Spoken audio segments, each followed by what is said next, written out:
Lo hacemos, como siempre, en directo para todos ustedes, castellanos y leoneses.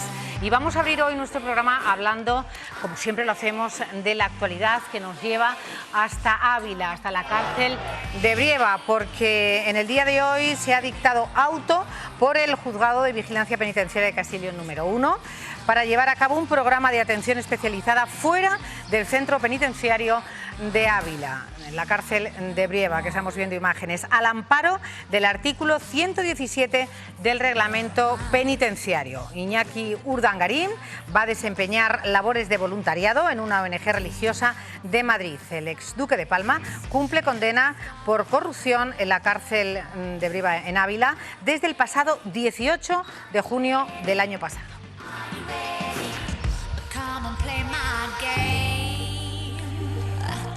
Y nuestra compañera Esther Bermejo va a abrirnos el tema de opinión de hoy. Esther, muy buenas tardes, que consiste en libros de texto que acabamos de arrancar el curso escolar, de esa gratuidad, de esas ayudas para familias que lo necesitan. Adelante, compañera.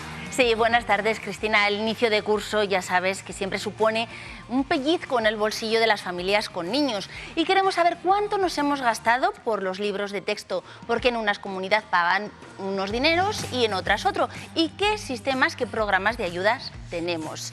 En nuestra comunidad es el programa Releo Plus. ¿En qué consiste? De ello hablaremos. Pues hablaremos de ello, tendremos opinión por parte de expertos, de padres, de profesores y, por supuesto, también por el coordinador de servicios de innovación de la Junta de Castilla y León, el señor Merlo. Y ahora vamos hasta Tordesillas, porque por cuarto año consecutivo, Barco, que ese es el nombre del toro, veíamos que sin incidentes y de una manera rápida y puntual conseguía que se celebrara, como les digo, la cuarta edición, el cuarto año consecutivo, sin que el toro muera lanceado por los mozos que participan a caballo o a pie. Ahí lo están viendo.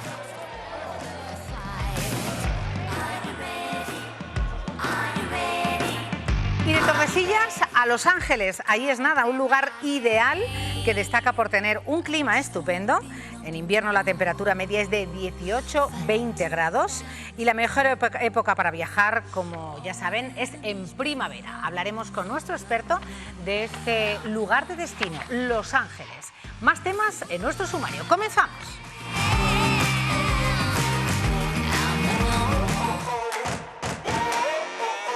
El guitarrista flamenco y compositor vallisoletano Raúl Olivar presenta su nuevo álbum Diario de 6 cuerdas.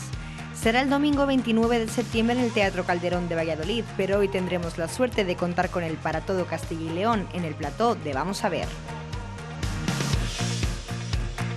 ¿Qué mejor plan para pasar un rato agradable que un taller de vendimia? José Moro nos explicará en qué consiste esta completa iniciativa con distintas actividades para todo tipo de público. Buscamos hogar para esta preciosa gatita. En Vamos a ver seguimos volcados con la labor de ayuda para los animales.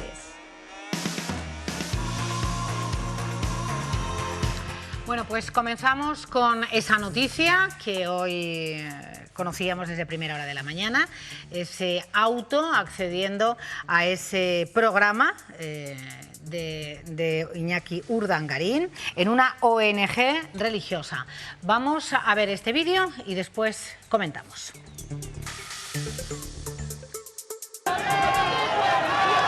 Iñaki Urdangarín volverá a pisar la calle de forma inminente para desempeñar labores de voluntariado en Madrid. Es ayudar a gente con discapacidad, con necesidades y puede aportar no solo la vertiente deportiva, que es algo que él conoce muy bien. El cuñado del rey, que cumple condena desde hace 15 meses en esta prisión abulense de Brieva, ha conseguido que el Juzgado de Vigilancia Penitenciaria 1 de Castilla y León le conceda este permiso extraordinario que antes le había denegado la Junta de Reglamento.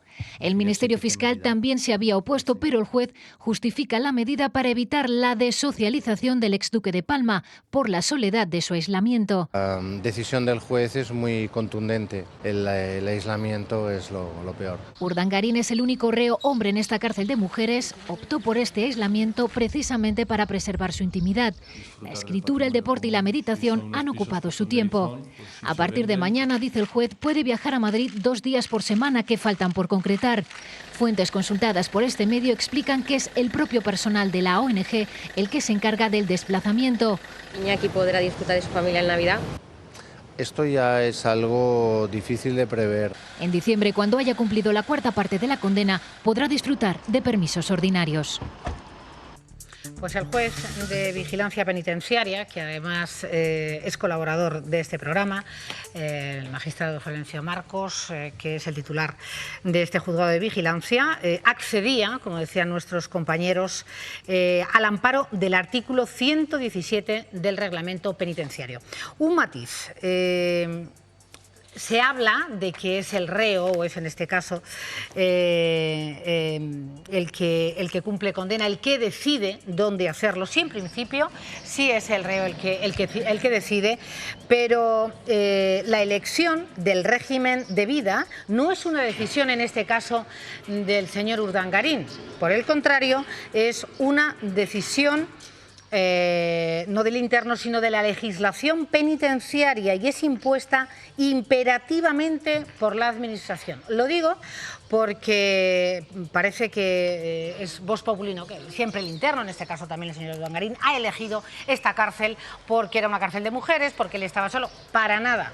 El aislamiento ha sido impuesto por distintas razones, en unas por salvaguardar su intimidad y en otras por otras razones diversas, los que han estado y han cumplido condena en la misma cárcel y de esta manera en aislamiento. Pero no es una decisión del interno.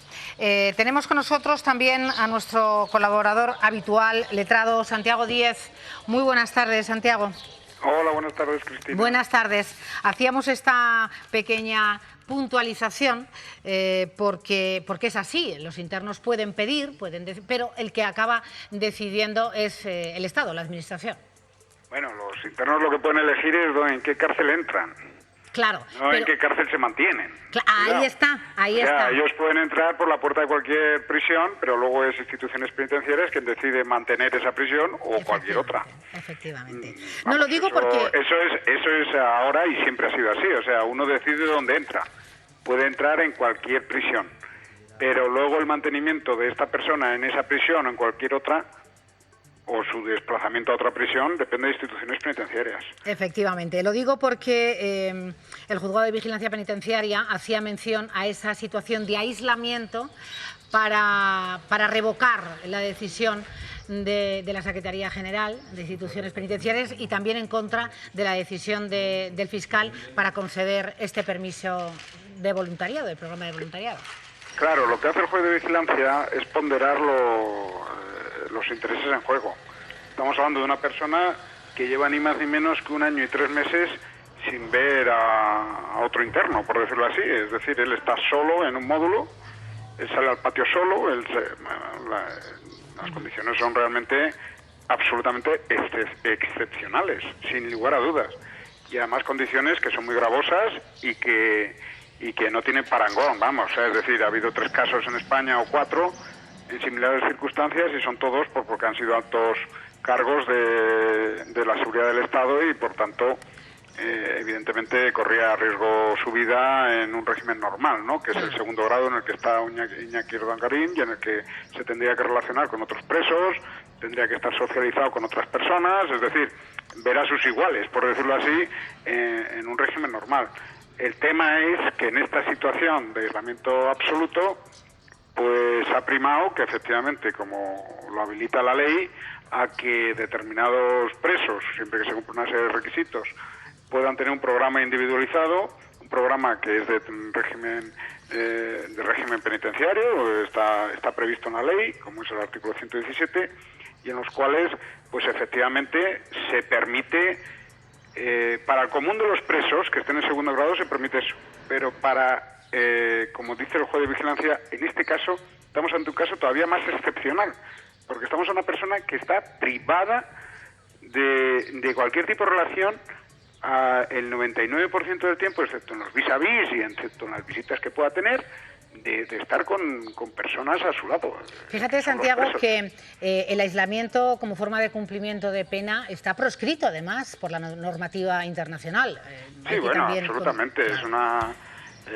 pero incluso cuando a alguien se le somete a ese tipo de circunstancias, tiene que estar visitado todos los días por un médico controlado y para en el momento que haya algún tipo de circunstancia, hablamos por ejemplo de un motín, un motín que bueno, pues al cabecilla a lo mejor pues se le tiene en aislamiento. Bueno, pues el régimen riguroso de control de esa situación solo puede durar unos días, por decirlo así. Efectivamente. O sea, estamos hablando de una circunstancia tan especial que efectivamente el juez, sin apartarse de la normativa, porque creo que el auto es impecable, Sí. este auto es realmente una lección de derecho y derechos humanos. Claro. O sea, sin apartarse de la ley, lo que hace es indicar que incluso hasta la medida que se propone, es decir, la de ir a un centro en el cual se está ayudando a personas con minusvalía a hacer un voluntariado, que incluso eso sirve un poquito también de Santiago. resarcir a la sociedad del mal que hizo en su momento. Claro, esa Es resarcir, decir, es que, en parte. estamos matando pues dos pájaros de un tiro. O sea, por un lado estamos evitando Efectivamente. que estemos ante una situación tan gravosa que llevemos a que una persona acabe, pues eso, pues como las maracas de Machín, porque Sí, sería sí, lo sí, normal, sí. ¿no? Que acabamos con una persona con problemas psicológicos graves, de aislamiento, etcétera, etcétera. Estamos evitando eso en un régimen que es riguroso, además, o sea, no es cualquier cosa. O sea, que este señor se puede ir 2 veces a la semana. Ahí Después voy. tiene Es volver que a tenemos, prisión, Santiago, después de- te pido por favor que lo dejemos ahí momentáneamente, Sí. porque me dicen los compañeros que tenemos también al teléfono a Paco Sánchez, al director del hogar Don Orione en Pozuelo de Alarcón. Muy buenas tardes, señor Sánchez, Paco Sánchez. Buenas tardes. No sé su nombre, por eso no le respondo directamente. A ver, es que no escucho. Diga. ¿Me oye ahora mejor? Ahora mejor. Vale. Que digo que buenas tardes a la Bueno, gracias audiencia por entrar en directo. Sé que le está exhausto de atender a distintos medios que le llaman para informarse. Nosotros vamos a ser breves, señor Sánchez. Como decía nuestro colaborador, el letrado, que escuchábamos, al amparo de ese artículo 117 de la ley penitenciaria, del reglamento penitenciario, ha pedido y se le ha concedido por parte del juzgado acudir 2 días a la semana, 8 horas, a cumplir una labor, un programa de voluntariado. Este hogar, Don Orione, ¿en qué consisten los programas dentro del hogar? ¿Son personas discapacitadas físicas y psíquicas, señor Sánchez? Sí, es un centro de discapacitados intelectuales profundos, con mucha dependencia. Física en algún caso, psíquica en todos. Intelectual se llama ahora técnicamente. Son 114 personas las que viven en este hogar Don Orione, Sí. en, digamos, 8 unidades, dependiendo un poquito de la dificultad que cada uno de estos tiene, ¿no? Me gustaría que concretara brevemente en qué va a consistir, a grosso modo, la labor de voluntariado por parte del señor Urdangarín. O sea, realmente no hemos concretado nada porque esto es de una conversación, o sea, nosotros nos ofrecimos, la pregunta fue muy sencilla. ¿Aquí pueden venir voluntarios? Sí. ¿Pueden venir personas digamos, a hacer servicios en favor de la comunidad? Sí. ¿Podría ser esta persona? Sí. Simplemente porque el fundador de esta institución... ¿Quién pues, le dijo llamó? que... ¿Quién le ¿Perdón? llamó, Paco? ¿Cómo? ¿Quién le llamó para preguntarle? No, se personaron aquí, o sea, vinieron personas de su ámbito cercano, amigos, ¿Familiar? abogados, o sea... ¿Perdone? ¿Familiar? No, ningún familiar. Entonces, a esta pregunta nosotros dijimos que sí, pero porque decimos que sí todas las semanas a varias personas que nos vienen a pedir si pueden venir a colaborar. Y esto es una casa abierta como lo son otras instituciones. ¿Y se le va a tratar como a cualquier ciudadano que pidiera igual, estar en este la programa? normalidad va a ser la característica de esta, digamos, de la actividad de Iñaki, y concretamente en cuanto venga se le hará el protocolo normalizado, es decir, aquí hay que rellenar una ficha, hay que solicitar una serie de datos, y ya con él en este momento se determinará cuáles serán las actividades. Imagino que también se le dará una serie de directrices o de formación para que... En principio no, aunque el voluntariado, digamos, todo Le oímos fatal, señor Sánchez. Vamos a dejarlo para otro momento.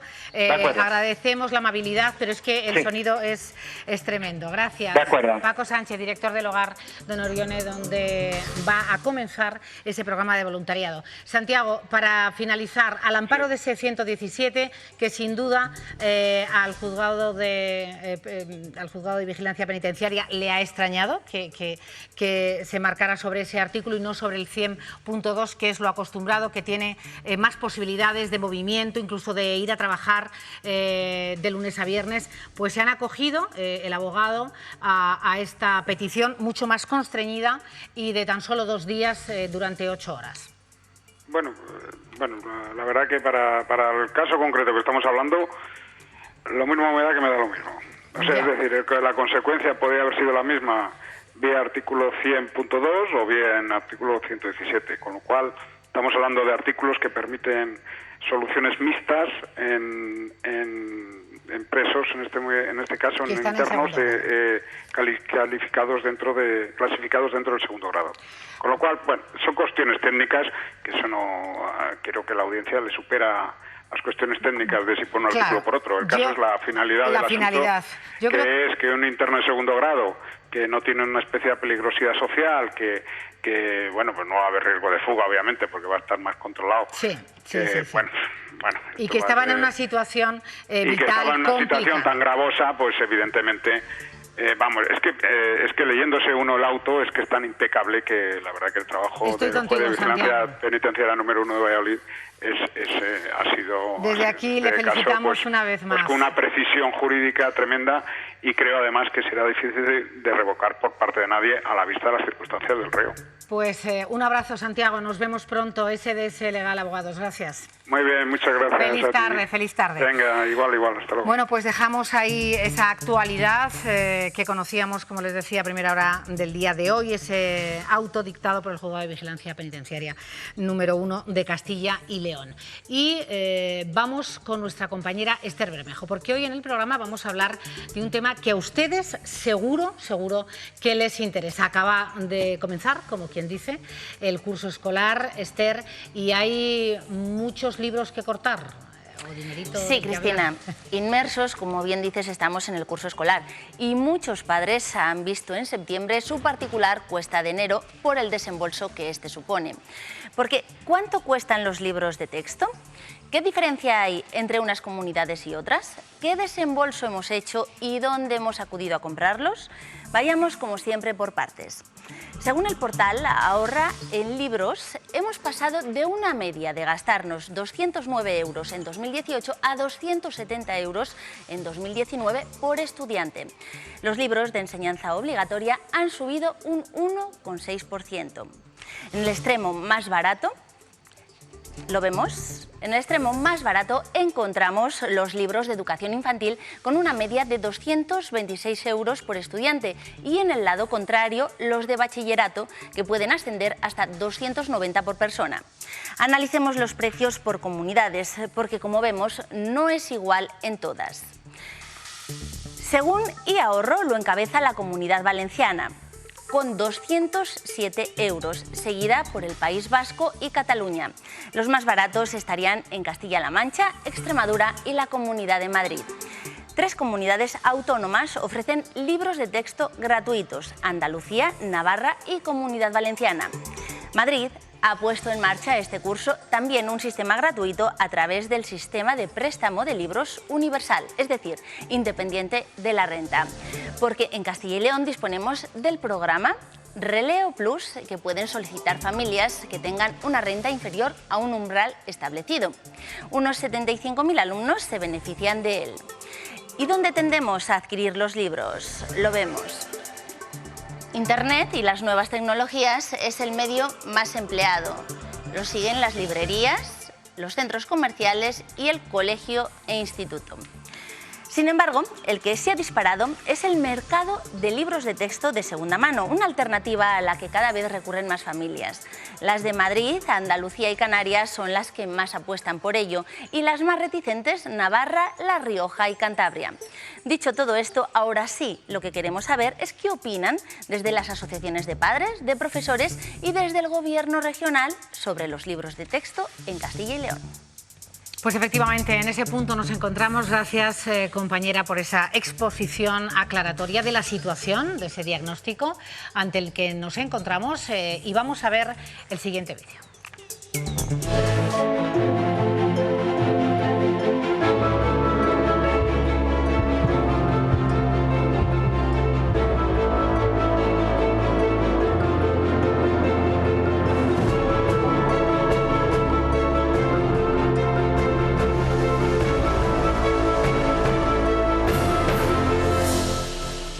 Que solicitamos el relevo. Son libros ya usados, como máximo 4 cursos. Las familias entregan los libros en muy buen estado, con ese desgaste típico de haber pasado por 4 manos. Si no hay libros, las familias reciben un cheque para los nuevos y desde este año para cuadernillos y licencias digitales. Este año cambiaban las editoriales, entonces parte de los libros hay que comprarlos en la librería y luego te lo abonan. Entregan las facturas ahora y antes de final de año recibirán la ayuda. Para las familias que no pueden adelantar el dinero también hay una solución. Solicitar la compra a través del centro, es decir, el colegio es el que compra los libros, se les da a las familias y el cole es el que asume el gasto. Después el centro recibe la ayuda del Relevo Plus. Una vez hecho el reparto, en colegios públicos y concertados como este hay más trabajo. Si hay alumnos que no se les dio el relevo, pero hay sobrantes, ¿de acuerdo? Pues lo que les asignamos son estos libros. En total, 1/3 de los alumnos de primaria y ESO utilizarán los libros del Relevo Plus. Pues ahí están esos datos, 1/3, hasta 1/3. Como reza nuestra cabecera, queremos saber, y lo hacemos de primera mano, con un experto, Javier Merlo, que es coordinador de servicios de la Dirección General de Innovación y Equidad Educativa de la Junta de Castilla y León. Bienvenido, señor Merlo. Muchas gracias. Después de escuchar a nuestra compañera, de ver esos gráficos, esa comparativa con otras comunidades y de la potencialidad que viene arrastrando ya desde hace años y en el actual con algunas novedades, ese aumento de renta por familias, nos gustaría saber su opinión de ese programa, esa iniciativa, programa Relevo, y aquí bueno, nos está nosotros llegando. pensamos que es un programa sostenible, fundamentalmente, y que no busca la universalidad, que hay comunidades que dicen, bueno, pues gratuidad total. Bueno, a lo mejor la gratuidad total puede ser algo más discutible, ¿no? Porque ahora mismo el Instituto Nacional de Estadística ha hecho una página que se ha hecho muy famosa, que uno puede entrar en determinados barrios de Valladolid y comprobará que no es lo mismo el barrio de las Viudas que el barrio de, no sé, que alguno del centro, ¿no? No quiero decir una calle en concreto. Sí. Puede cuadruplicar la renta. Entonces, a esa gente hay que tratarla de una forma diferente, puesto que sus recursos son diferentes. La progresividad consiste en eso. O sea, uno paga más impuestos a medida que tiene más y recibe más ayudas a medida que tiene menos. Entonces esa es un poco la filosofía del relevo. Esa por una parte, porque siempre se busca, o sea, se conceden las ayudas en función, en proporción inversa a la renta de las familias. Y luego la otra filosofía es la reutilización. O sea, hace años, pues, yo qué sé, en Castilla y León, por ejemplo, se gastaban un montón de millones de euros, mejor no lo digo, todo el mundo lo hacía, se compraba cada año, se daban ayudas, se compraban libros, esos libros se tiraban y al año siguiente se volvía a repetir. Esto contentaba a algunos y disgustaba a otros, claro, a los que vendían fundamentalmente y a los que lo editaban. Pero claro, llegaron, en fin, los años de la crisis, como todo el mundo conoce, y hubo que arbitrar soluciones que permitieran optimizar los recursos públicos. Y esa solución fue el préstamo y reutilización, es decir, los libros se adquieren con fondos públicos y se reutilizan 4 años. Este año decíamos que se aumenta esa renta por familias hasta 18.000 euros para poder beneficiarse. Sí, exactamente. Este es la tercera edición del relevo. pero tuvo una edición anterior en la que se daban ayudas solo y en aquella ocasión se hizo con el 1,5 del IPREM. No recuerdo en este momento cuánto era, pero bastante menos, lógicamente, que ahora que es el 2,5. Ahora mismo son 18.800 o algo así.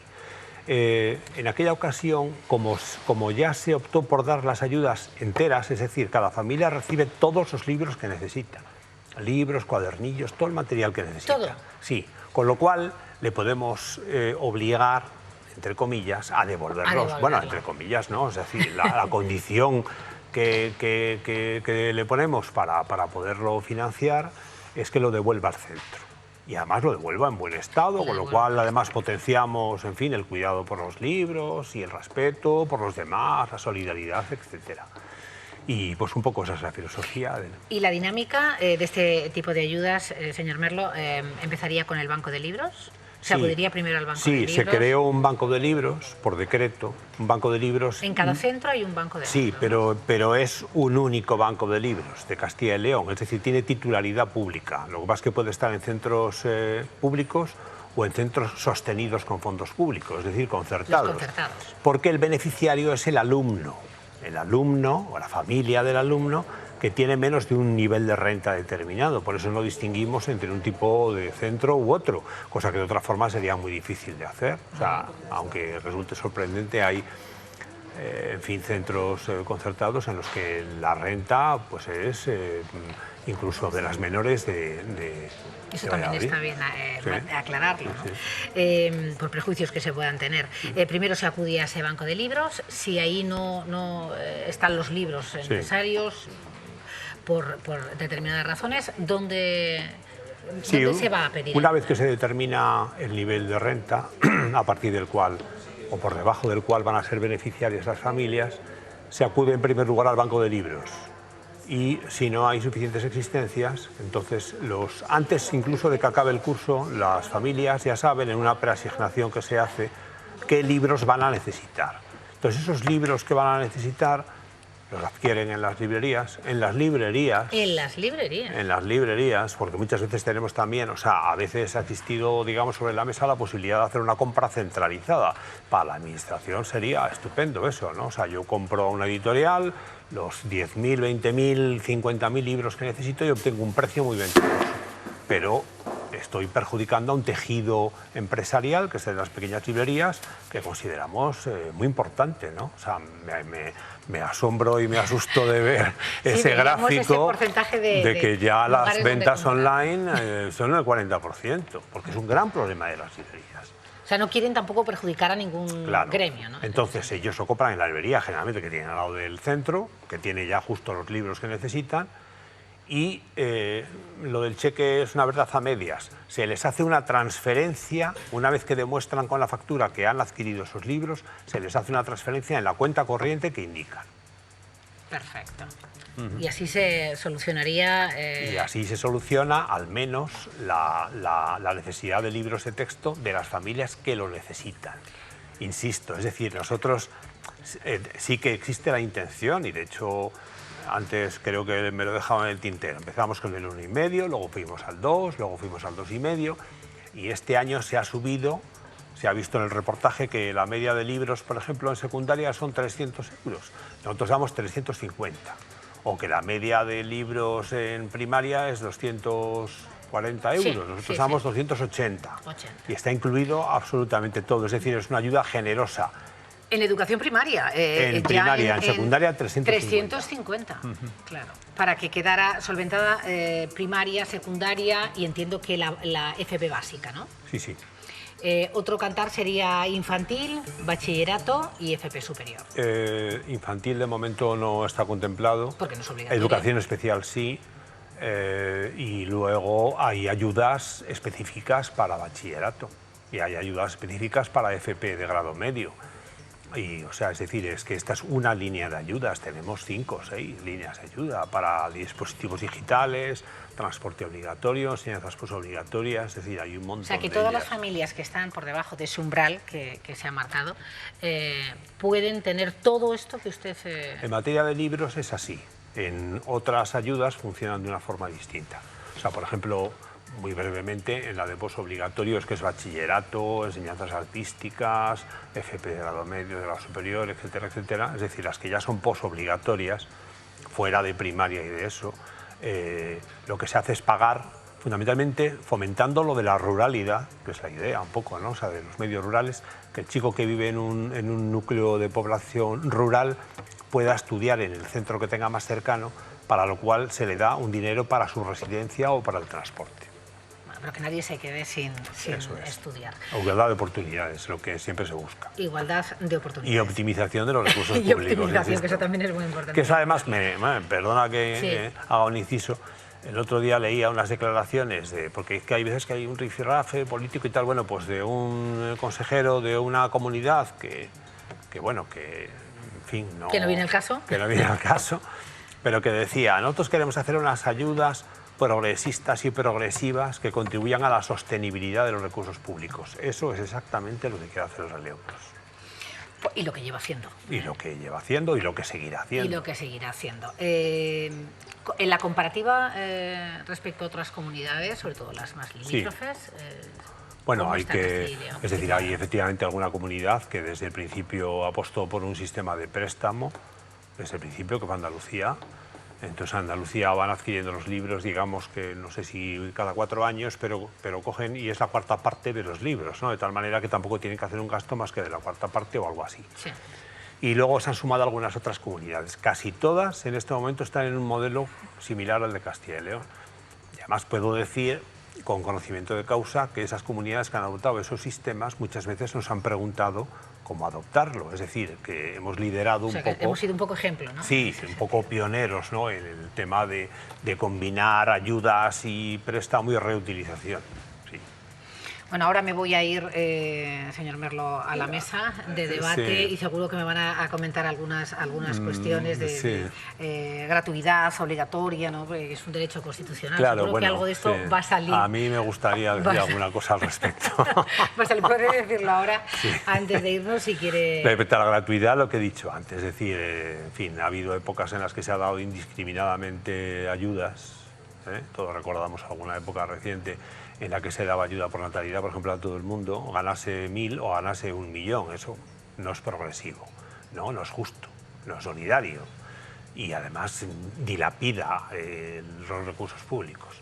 Eso en cuanto a la gratuidad. Luego, en cuanto a la participación de las familias, claro, intentamos ir progresivamente avanzando, digamos, en el nivel de renta. El nivel de renta en este momento en 18.000 euros en ese programa del INE demostrará que de los barrios, por ejemplo, por irnos, no salirnos de Valladolid, es la renta media de las familias que lo necesitan. Evidentemente hay gente que gana muchísimo más que eso, pero consideramos que no lo necesitan tanto, es decir, para conseguir que sus hijos estudien. Claro. Y hay luego, que marcar, ¿no? Sí, hay una queja de los editores, esa queja de los editores, pues que incluso, en fin, a veces se sustancian los juzgados y todo, pues obedece a la razón lógica que te explica al principio. Es decir, no es lo mismo vender 20 millones todos los años o 30 o los que sean que cada 4, que es lo que se está intentando ahora. Y luego un último tema es el profesorado.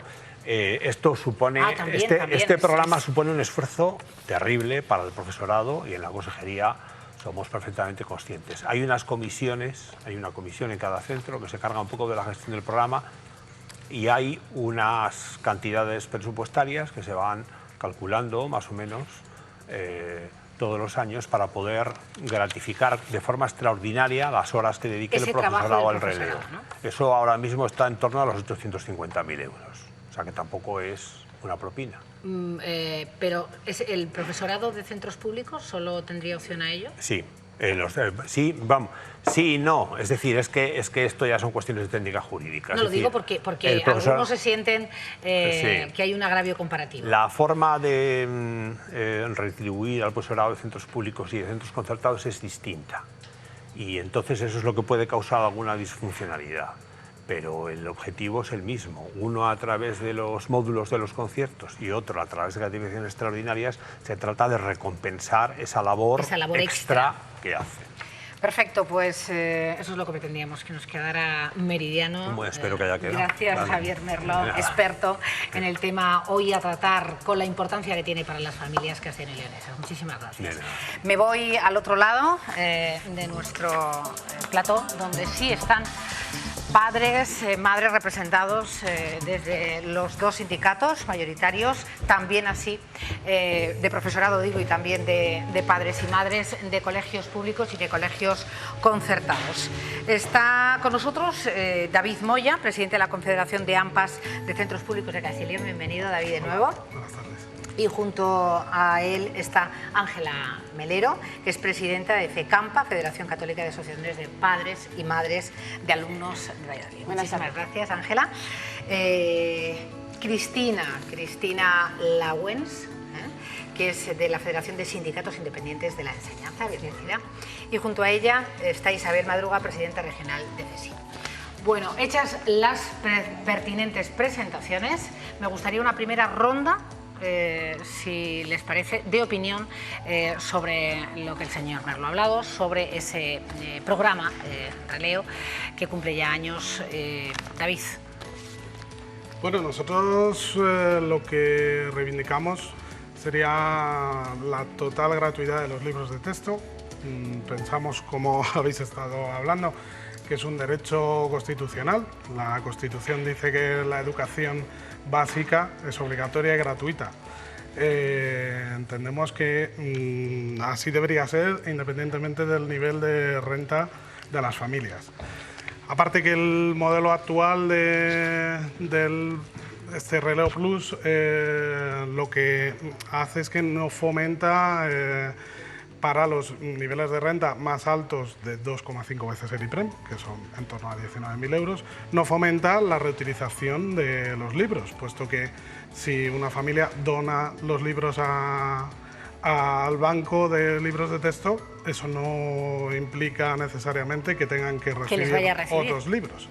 Entonces pensamos que otro tipo de modelos puede hacer que el sistema sea más sobre esa sostenible. Total gratuidad, y así también pueden opinar el resto, ya contestaba, se anticipaba el señor Merlo a hablar de que es ciertamente injusto, ¿no? Porque no pagan tampoco impuestos lo mismo las altas rentas Sería que lo las mismo bajas. que decir que la Constitución es injusta. Yo lo único que hago es interpretar lo que dice la Constitución, que creo que es bastante clara. Habla de educación básica, obligatoria y gratuita. De hecho, es una obligación y dar a nuestros hijos una educación es una obligación. Entonces, no sé si hay muchas obligaciones en las que tengamos que participar en el coste de los ciudadanos. Ángela. Pues yo estoy a favor de él también. Yo también pienso que la gratuidad tenía que ser para todos, porque si pagamos los mismos impuestos para la educación, ¿por qué va a ir destinado uno de mayor renta a una cosa, otro a otro? Yo en mi declaración no pongo destinatario de releo ni nada por el estilo, ¿no? Yo creo que la Junta lo que tiene que poner es menos normativa, hacer menos normativas y gestionar más medios y recursos para todos los centros subvencionados o con dinero público. Y desde las familias, hombre, pues sí que es un gasto. Yo, por ejemplo, no estoy metida en releo, yo he pagado una factura, tengo que pagar una factura de 180 euros aproximadamente. La estadística no está muy ajustada, más baja, la mía, vamos. Y sí que es verdad que se tendría que tener, por ejemplo, los libros en el aula y que los chicos de unos cursos a otros los cuidaran, porque antes no teníamos ni tanto material, ni teníamos tantos libros, los libros pasaban de hermanos en hermanos y ahí estudiábamos todos, estuviera subrayado o no estuviera subrayado.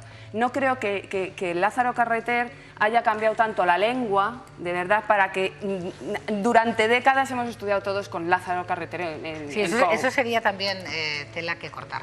Por este lado, Cristina e Isabel.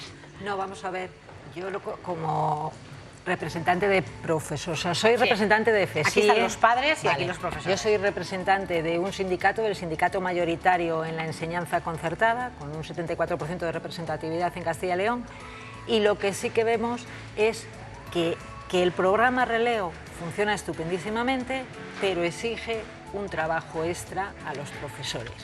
Un trabajo extra que yo he querido entender. Yo reto una lanza también para que hablara del profesorado que sí que parece, de centros concertados. Claro, claro. Y yo lo he intentado Dice escuchar. que se retribuía... ¿De qué? En la partida de otros gastos, me imagino. No lo sé. Sí. A nosotros nos gustaría saber dónde se retribuye y cómo. Desde luego los profesores están participando activamente, porque en nuestro convenio pone que han de participar y trabajan la primera, porque aquí hay en el programa se trabaja en agosto, se trabaja en julio, se trabaja en septiembre, y ven que lo peor es secundaria, que es donde andan más mediatizados y más horror para dar los libros de secundaria les cuesta más. Lo hacen, pero no estaría de más ver dónde se retribuye. Ese apoyo. O cómo se retribuye. Isabel. Bueno, pues nosotros desde CESIF tenemos que romper una lanza a favor del profesorado que está encargándose de este programa Releo Plus a costa de su esfuerzo, como siempre. Ya cuando se puso en marcha este programa Releo Plus, antes del 2017, nosotros registramos un escrito, tanto al consejero en ese momento como a los directores generales con competencia, y seguimos esperando la respuesta. Las quejas, lamentamos decir que son prácticamente las mismas. Más burocracia para el equipo docente, en especial para el equipo directivo y para los tutores. El programa Releo Plus les ha cargado en épocas malas, es decir, estamos hablando de junio, nos vamos a julio, nos vamos en septiembre, épocas muy cruciales en los centros docentes, de elaboración de horarios, época de matrículas, donde los profesores nos están diciendo que son secretarios administrativos. Es decir, sí que se benefician un tercio de las familias que lo necesitan, pero a costa, Isabel, por supuesto, del trabajo del profesorado, y del esfuerzo que en muchos casos se quejaban hasta de espacio material, es decir, tenían que inventariar todos los libros que llegaban al centro, ver en qué estado estaban, recoger las solicitudes de las familias. Entonces eso es un coste muy importante y sin duda esto no se puede hacer sin personal administrativo que esté contratado para ello. Esa es la queja, ¿no? Es la queja tanto el fundamental. profesorado por parte de centros públicos, también como de concertados, de una contraprestación, de una ayuda, de personal administrativo. Si cogemos la norma no se establece exactamente qué cuantía se da a los centros, qué dotación hay de profesores, cupo, personal administrativo, es decir, no se habla de una norma común para los centros de Castilla y León en la que haya una dotación para esto. Simplemente cada centro se organiza de una manera, en algún centro ha llegado un cupo de 5 horas, en otro centro lo ha tenido que hacer el conserje, en otro exclusivamente el director del centro, y esto pues sale adelante pero con un trabajo. La sensación, y como sois pertenecientes a dos sindicatos mayoritarios diferentes, concertados, entre los concertados y públicos, pero sabéis sondear, ¿no? Muy bien con respecto al resto de España, ¿cuál es ese nivel de fondo, ¿no? De llegar al alumnado y a las familias que lo necesitan, los libros de texto? Ahora me voy a los padres. No, es que llegar sí llega. Llegar sí que llega. Lo que pasa es que llega a costa del trabajo del equipo directivo que delega en otro equipo administrativo y a su vez en los tutores un equipo de gente que se encarga, lo que hemos visto en el vídeo anterior, era un profesor concreto que se encarga de un centro concreto con un grupo de profesores alrededor y encargan su tiempo en julio y en septiembre. Ya digo que es su tiempo, que está en el convenio, que lo tienen que hacer, pero que habría que reconocerlo igual de alguna manera, ¿no? Tiene que hacerse con personal. Hay que hacerlo de alguna manera. Pero hay que conciliar. Si estamos, desde los padres yo creo que hay que conciliar, y los maestros y profesores también son padres y también tienen que irse a casa y conciliar lo que hacen y demás. O sea que yo estoy de acuerdo con vosotros totalmente. Yo creo que se beneficia a mucha gente del releo. Y que es importante separar, que no sé si ha quedado claro. No estáis en contra de este programa. No, que va, todo lo contrario. Nosotros, tal y como está desarrollado, sí, sin duda. Que hay que limar cositas, muchas, pero bueno. En ese protocolo, ¿no? Y en la forma de hacerse efectivo, pero que sí que llega. Hay varios problemas en el sistema actual. De hecho, anteriormente al Releo Plus, había un programa Releo que estaba funcionando en algunos centros, no en todos, pero que donde funcionaba maravillosamente bien. En esos centros donde estaba funcionando, todos los usuarios que donaban libros recibían libros, normalmente gestionado por las AMPAs, también hay que decirlo. En todo caso, da la sensación de que es un problema económico del que estamos hablando, y se ha hablado de injusticias varias veces por temas de renta o tal.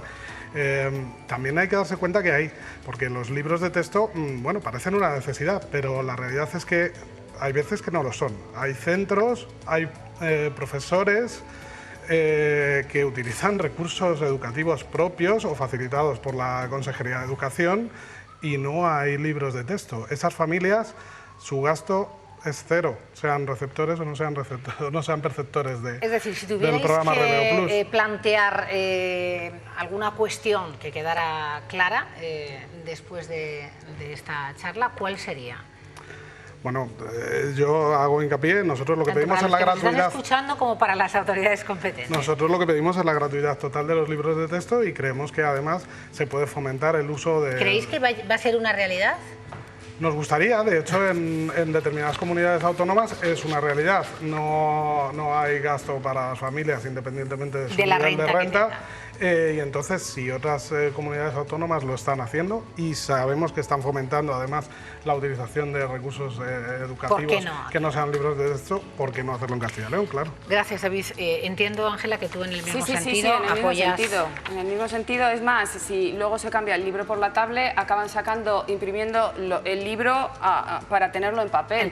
Quiere decir que exactamente hay muchos profesores que se hacen ellos mismos los apuntes, se los dan a los chicos y no pasa nada. Y es importante, yo creo que es importante el soporte del libro, creo que es importante saber subrayar, creo que es importante hacer esquemas. Si no puedes escribir en el libro, hay post-it y los puedes poner. Quiero decir, cuidar los libros, enseñar a que no seamos tan materialistas de todos los años pinturas, todos los años libros. No, cuida este libro porque luego va a pasar a otro. Todos los años cambio de libros. Todos los años cambio de libros. Hablaremos con los editores. Bueno, ahora es menos, ahora es menos. Ahora creo que es cada 4 años. Pero no se cumple la normativa. Ahora cada 4 años. Hay un compromiso no escrito, parece ser. Hay un compromiso no se reponga en menos de 4 años. Me encanta con esa vida. Por tu parte, Cristina. Yo lo único que me queda como muy necesario es que esta norma es tanto para centros públicos, que empezó en el 2002, que luego en el 2012-2013, después ya Releo Plus, ahora en el 19, pero que afecta por igual a los centros públicos como a los centros sostenidos con fondos públicos. Entonces, simplemente eso, que se trata igualitariamente para que los padres puedan elegir entre un centro público o un centro sostenido con fondo público con la misma no solo para calidad, los padres, sino también para el profesor. Con la misma calidad de educación para sus hijos, sea en un tipo de centro u otro, y que el releo llegue lo mismo en un centro público que en uno privado. Isabel. Nosotros pues tenemos que reclamar una vez más que se reconozca la labor del profesorado y eso es reconocer estrictamente su función. Es decir, el profesorado tiene sus horas lectivas y sus actividades que hacer en una clase. No somos enfermeros, como está pasando, no somos bibliotecarios, con todos los respetos a cualquier profesión, pero cada uno tiene que estar en lo que tiene que estar. No pueden salir adelante programas por anuncios políticos en los cuales pues, nos jactamos de decir que hay muchos alumnos que reciben libros gratis, nos puede parecer bien, pero no puede ser a costa del profesorado, que lamentamos que todavía no está bien reconocido, puesto que tiene mucho que mejorar en sus condiciones sociolaborales. Ha quedado clara esa reclamación que hacéis también desde la Asociación de Padres y Madres de Castilla y León. Vamos a hacer aquí un punto y seguido vamos a hacer una pausa y seguimos en directo en el programa. Entre otros temas de los que hablaremos, viajar a Los Ángeles tiene que ser un sueño. Vénganse con nosotros.